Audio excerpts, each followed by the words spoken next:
వదలు, చేయొద్దు, దూరం. మేడం, మీరు ఎప్పటికీ నన్ను ఇంకా అర్థం చేసుకోరనుకున్నాను. నా బాధ మీకు అర్థమవుతుందా? నీకు అర్థమవుతుందా పిచ్చోడా?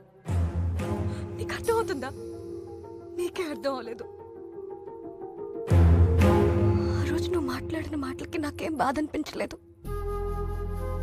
కానీ చివర్లో ఏమన్నారా?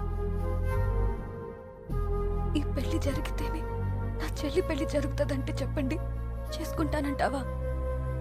అంటే నేను క్యారెక్టర్ లేని అన్నా?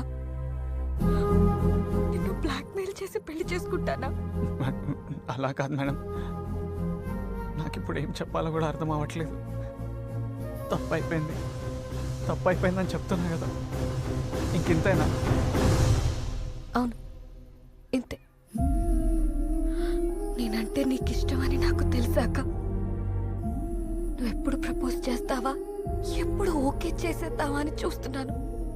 ఎందుకంటే నువ్వంతా అమాయకంగా మొహం పెట్టి madam madam please madam please madam please madam sorry madam please madam అంటే ఎవరు పడిపోర్రా నీకు? తిడితే పడతావు, కోప్పడితే ఓర్చుకుంటావు, అవమానిస్తే మనమ్మయ్య కదా అనుకుంటావు. నీలాంటోడికి ఎవరైనా పడిపోతారా బాబు? నేను పడిపోయాను. నా కర్మ. పరిచయం అయ్యో, ముద్దు పెట్టేశా, అర్థమయ్యో, ప్రేమలో పడేశా, కావాలనిపించావు, గాలితో తన్నేశావు.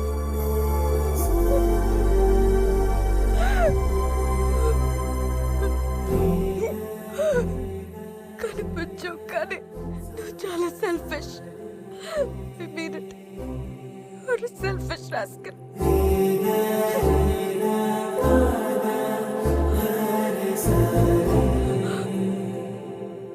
విజయ్, నేనే కాదు, ఏ భార్య కూడా తన భర్తకి అమ్మ అవ్వలేదు. అమ్మ అంటే నేచర్, ప్రకృతి, దేవుడు. అమ్మ వచ్చిన అమ్మాయిని అమ్మలా మార్చుకోవాలి.